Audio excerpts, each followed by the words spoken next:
between Wednesdays. Just trying to get by to the next fix. Living between Wednesdays. Prefer the comics over the Netflix. What's up, folks? I'm your host, Konrad, on Wednesday Night Reviews. And from superheroes to average Joes, here's what I read this week. So I got to check out Desert Messiah issues 1 and 2, which come as a combo pack. Links down below. And it is a rad comic. It's more of a manga. The art style itself is definitely inspired by manga or anime. And the way the story is told feels more so in line with manga. And it is wild.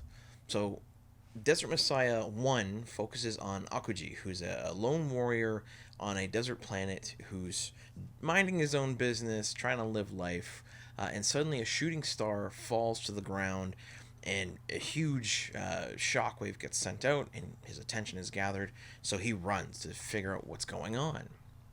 And when he arrives there, there's a capsule that's cracked open, and in it is little Ecko, a tiny little girl. She's got a cute little headband on that says her name. He picks up a little doll, and he's like, what's going on here? It's just an infant.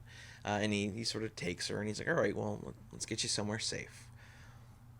Out of nowhere, suddenly, a bunch of soldiers appear, and basically they want her, and they're clearly willing to fight to the death for it. And Akuji, being a stand-up guy, he looks at them, looks at her, and he just knows, yeah, that's not going to happen. So in true anime fashion, they have a slugfest. A beautiful sword fight breaks out. Akuji just does his thing, but he's not the best, and he starts getting hit, and throughout the fight he loses an eye, and just before the killing blow is delivered against him, Ecko throws her hands up and just blasts these guys. And all of a sudden, everything stops. The soldiers turn toward him and say, you know, this is ended now, but we're coming back. And he lets them know, I'll be here. And so he takes Ecko and he wanders off. And then in the second issue, it's many years later, Ecko's grown into a young woman, a little bit of a problem causer. You know, she's looking for trouble, looking for adventure, as always. And Akuji's gotten older. We've learned that he is sick.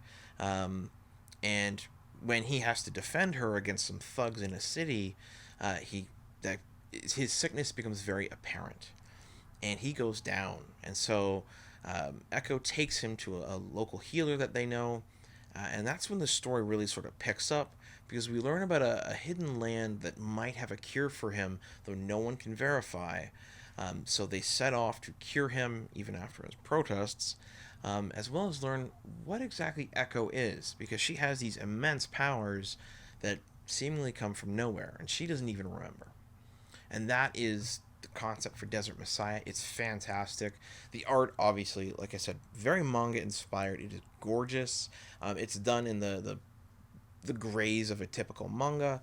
The character designs are great. I love the masks of the villains, as well as Ecko's general design. She's very sturdy and yet agile in her look. She doesn't look heavy or fragile, but clearly very, high energy. So the book is written by Dwyer, who's a Canadian creator, obviously in the manga style.